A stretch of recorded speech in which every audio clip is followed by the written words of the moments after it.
Will, tell me about why PlayStation 5s aren't Sony's ready for PlayStation 5 TVs are not in fact ready for PlayStation 5. This interests me. Okay. Well, to summarize, and then I'll read the article, because these next generation systems, specifically the PS5, because that's what we're talking about, because they can do crazy crap like 4K at 120 frames per second. And a lot of TVs currently, probably the ones you own, can't do that. So, TV manufacturers are now like, they're going to start putting out, TVs that can support 4K at, 120 frames per second. But apparently, which is a lot. That's a lot. That's ridiculous. Stuff. You do not need that. Right. But apparently, the TVs that Sony are making, or at least the ones that they're licensing to, not exactly true. So I know that these next generation consoles are going to be best played on a gaming monitor. Yes. There's no way, like, a TV does not need to be 120 hertz. No. You're not watching TV shows at 120 hertz. People will like yell like, "Oh, but sports, it's for sports." Like, what is that? What is the highest frame rate that sports are being broadcast at? I honestly don't know. Are they even being broadcast at 60? At most. Didn't they just start broadcasting 4K like very recently? And it technically wasn't even the Super Bowl. I think was supposed to be in 4K, but it was 2K upscaled. That is garbage. Yeah. All right, you read. I'm gonna look up what refresh rate sports are. Okay. The next generation is just a few months away, with Sony and Microsoft both planning to launch their respective new consoles, the PlayStation 5 and Xbox Series X, this holiday. Both companies have equipped their consoles with next-generation video features, such as support for gaming at 4K resolution at 120 frames per second. That requires HDMI 2.1, a technology that is just starting to make its way into modern televisions. As with any new console generation, there's a lot of potentially unfamiliar tech jargon associated with the PS5 and the Xbox Series X, such as variable refresh rate, VRR, and auto low latency mode, ALLM. It's already pissing me off. It's creating a confusing landscape for anybody looking to future-proof their living room by buying a new TV for the next generation consoles. Last week, Sony came out with a new label for TVs that are described. Sorry. Last week, Sony came out with a new label for TVs that describes 2 of its 2020 models as ready for PlayStation 5. The branding, which results from a partnership between the company's electronics and gaming divisions, is meant to make it easier for consumers to select the optimum TV in preparation for the highly anticipated launch of the PlayStation 5, Sony said in a news release. That sounds promising. Anything that could alleviate the pain of researching TVs and clear up alphabet soup of initialisms for their features would be helpful. Sadly, that's not what's happening here. Ready for PlayStation 5 is merely a marketing tagline, nothing more than an attempt by Sony to hawk its own TVs. In fairness, a tagline is exactly how Sony describes ready for PlayStation 5. The company isn't trying to pretend like the line is something it's not, but it's a huge missed opportunity. Let me just take a drink. So what exactly does ready for PlayStation 5 mean? It sounds like it doesn't mean anything. Well, that's actually what the next section of the article is. What does Sony TVs ready for PlayStation 5? Sony's first 2 quote-unquote PlayStation 5 ready TVs are the X900H and the Z8H, both of which are LED TVs that can display 4K 120 content, or will be able to eventually anyway. The X900H is a 4K TV that starts at $1,000 for the 55-inch model. Christ. While the Z8H is an 8K TV, with the cheapest option being 75 inches and an eye-watering $6,000. While both TV sets are now available for purchase, the X900H does not yet support 4K 20 inputs or any other HDMI 2.1 features. That will come at some point in the future with a firmware update. Asked if the update will be available by the time the PlayStation 5 launches, a Sony representative told Polygon that the company could not comment on timing. So wait, on the website, wait, is this a pre-order or is this, can I buy it? You can buy it. Okay, so on the website, one of the bullet points is HDMI 2.1. Get the most out of your next-gen gaming console with the latest HDMI 2.1 standards featuring ALLM, VRR, and 4K at 120 frames per second for reduced input lag, increased frame rate, and ultra-smooth motion. So that's just a lie? It just doesn't do that? It's apparently it needs a firmware update to do that. But the firmware update doesn't exist. So when I get this thing, it will not do this. It will not do that. So this is a lie. They're selling a lie. Yes. What the hell, dude? You can't do that. I'm particularly salty about this because my freaking Acer Predator monitor is like the best monitor I've ever used. Yeah. And the stupid HDMI port is HDMI 1.4. Yeah. So it doesn't do 4K out of the HDMI port, but it does 4K out of the display port. So it's a 4K monitor that can't do 4K HDMI. So my freaking Xbox One X is useless on this awesome monitor. And that's what pisses me off about them saying that it's HDMI 2.1 when it's not. For what it's worth, the article continues, for what it's worth, the Z8H only supports 4K 120 content out of one of its 4 HDMI inputs. That means you won't be able to hook up a PlayStation 5 and an Xbox Series X to the TV simultaneously and experience 4K 120 gaming content on both consoles. Both TVs will eventually offer gaming-oriented HDMI 2.1 features in addition to the usual game mode, but the level of support is inconsistent. The upcoming X900H firmware update will add support for 4K 120 content, VRR, and ALLM to the TV, along with enhanced audio return channel or EARC. This is all, I'm dying over here reading all these acronyms. We don't need acronyms. It's the only way to just go. All right. The more expensive TV already supports 4K 120 content and advanced audio return channel, as well as 8K content at up to 60 frames per second. Wow. But it does not offer variable refresh rate or ALLM, ALLM. Arguably the two most important items on the list for gamers. For more information on what HDMI 2.1 offers, read the explainer. Variable refresh rate is a PlayStation 5 feature, is it not? Yes. Yeah, so I believe it is. So these freaking these are the only two TVs that are ready for PlayStation 5 that do not have all of the features that the PlayStation 5 supports. I read somewhere that Vizio actually has a TV coming out that is PlayStation 5 ready, but it's not labeled as such. Okay. Like it can do all the things that Sony is saying it does, and it's also pretty expensive. If you want your console to, if you want your display to do everything that this console is able to do, you don't want a TV. You want a gaming monitor.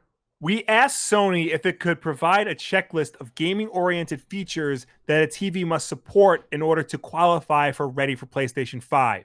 The company did not. Instead, a spokesperson told Polygon that Sony put the tag on the two models because they are capable of displaying 4K 100 frames per second and 8K gameplay images from the PlayStation 5, and noted that only the Z8H supports 8K content. The Sony rep also highlighted some TV features that aren't specifically geared toward gaming, pointing to the color and contrast delivered by the X1 family of image processors and the sound that comes directly from the TV screen.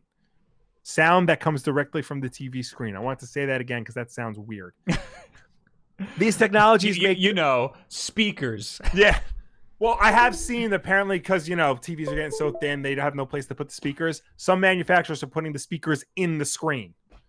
That's insane. The technologies that make the Sony's televisions truly ready for PlayStation 5 said the technologies make Sony's TVs truly ready for PlayStation 5, said the spokesperson. These technologies, in parentheses, it says, these technologies don't have anything to do with gaming performance. All right. We get it.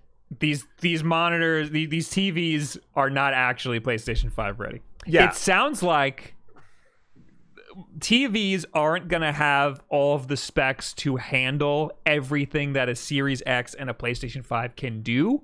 It sounds like they're not going to be ready for that for a very, very long time.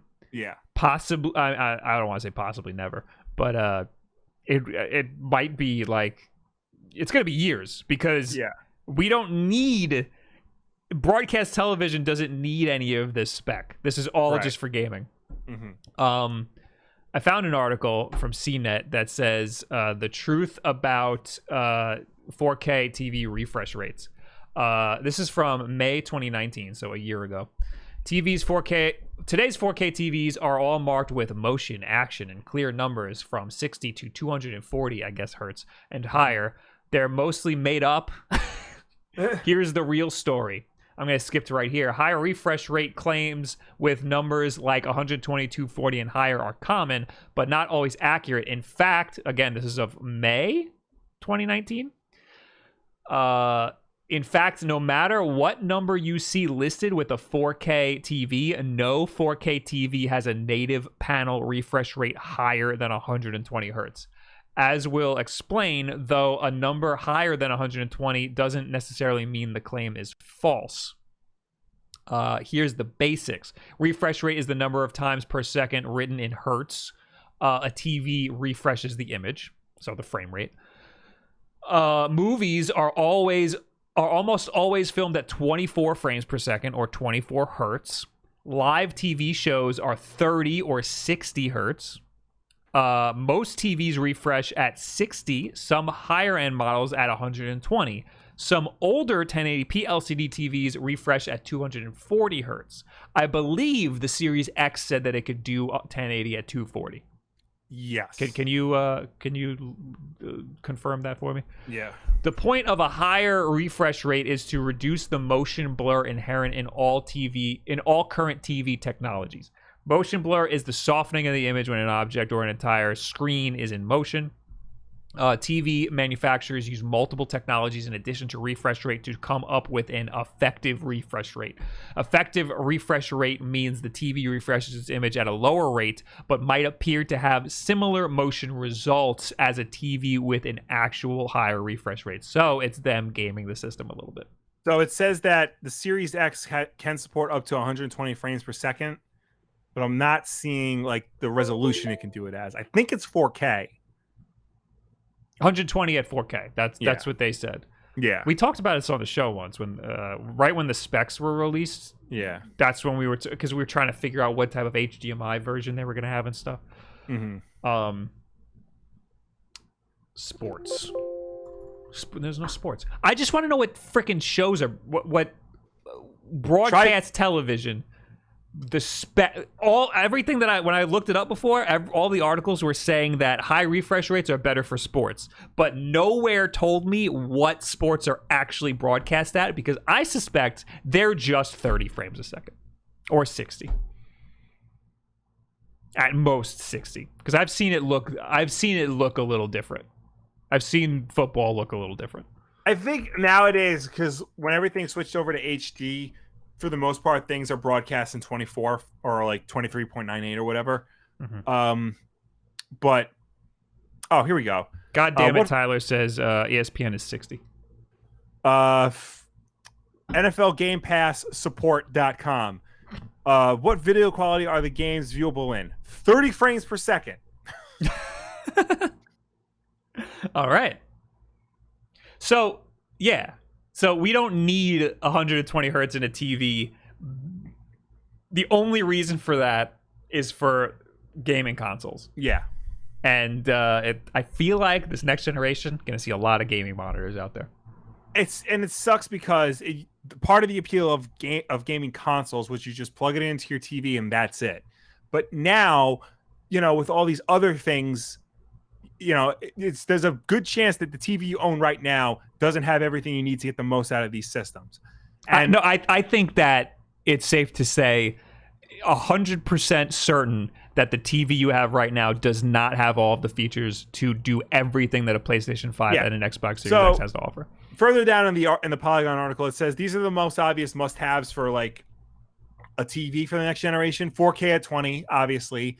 Variable refresh rate for gaming without stuttering or screen tearing. That's a big deal, because if you see stuttering or screen tearing, you're going to think the game is broken when it might just be your TV. That's V-Sync and G-Sync for you PC nerds. Yeah. ALLM to ensure responsive gaming. Lag is a big problem. Yes. Like if a game lags, that's going to ruin your day. And enhanced audio return channel. The Xbox Series X won't have an optical out port. So the HDMI will be the only way to output surround sound from the console. We don't know yet about the PlayStation 5. I don't really see a problem with that. I don't either, but I know people do still use optical out as like their main audio source for like their surround sound system. And I know it's like on its way out in favor of advanced audio return on HDMI. But a lot of headphones even still use. Well, optical. I know that like the Turtle Beach headsets, some of them use the optical. Yeah. But I mean, if you're gonna have like a surround sound system, you usually have that coming out of the TV. Right, but some people also like plug their console directly into the surround sound system. Yeah, but they just shouldn't do that. Yeah. That just shouldn't be how it works. Because then if you have multiple consoles, you're screwed. Mm-hmm. So, I mean, these next-gen consoles are way more advanced than we need right now. Yeah. I'm going to have to make a video on what monitors to get with them, and that's going to be hell. That's going to be a hell of a video to freaking put together, because I mean, I've done that before. I did it with the Series X and stuff. I did a video. Nobody watched the freaking video. Half the time you can't even tell the difference between the different features. Like, I still don't think HDR is a thing that exists. I still have not, with my own eyeballs, seen a difference between HDR and on and off. Yeah. So, I don't know. And there's like 1,000 different versions of HDR. Yeah. Not to mention, too, we learned this generation, the HDMI cable that you use has to be able to transmit all this data, and for the longest time, HDMI cables only handled like, a certain amount of gigs per second. This generation, you had to get ones, I don't even remember, I think it was like 18 gigs a second. They need to be. And next gen for these TV, it's going to have to be, a higher rated HDMI cable. So the cable you use is going to be important. Well, there's regular HDMI and then there's high speed HDMI. Right. High speed is for 4K. No, I'm sorry. Regular HDMI can support 4K up to 30 frames per second, which is not acceptable. Right. High speed can support. So that's the thing. I think you can still just use high speed for the new consoles. Right. I think. I don't know how. Oh no! Wait. Okay. No. Here it is. Yeah. HDMI 2.0. Those cables have to be 18 gigabytes a second, and that'll allow for 4K at 60. Okay, so you need an HDMI 2.1 cable. Yes. Which will be called something else, not high speed. I think it's ultra high speed. Oh my god. Yep, ultra high speed. Yeah, and it's like, so if you want 4K at 120, or if you want 8K at 60, you're going to need an ultra high speed cable. And they don't sell a lot of them. They're expensive. I'm looking on Amazon. Yeah, a Belkin ultra high speed 6 feet is $35. 6 feet? Damn. I wonder if they have length requirements. 48 gigs a second. Oh, I see one for $24. 10 feet. That's pretty reasonable. 6 feet, $20. But who knows who this is? Like, some random off-brand. Exactly. But that's the thing with cables. You don't want to go. You don't always got to go for the name brand. You don't have to always go for name brand, but you don't want to go too cheap either. True. So get ready, guys. This next gen is going to be a horror show. Yep. If you just want to play the freaking new games on your 4K TV, you'll be fine. Yes. I would suggest you make sure that it's at least 60 frames per second though in 4K, because you'll want that. That you'll want, forget 120 frames. You might not need that. And forget 8K. You're never going to even see that in a game for a while. You're not going to see that till the PlayStation 7. I guarantee it. So you'll still have a good time if you get one of these consoles. But, you know, subscribe here if you want to see all the nitty gritty of the stupid things you could do with your monitor with this new stuff. Yeah.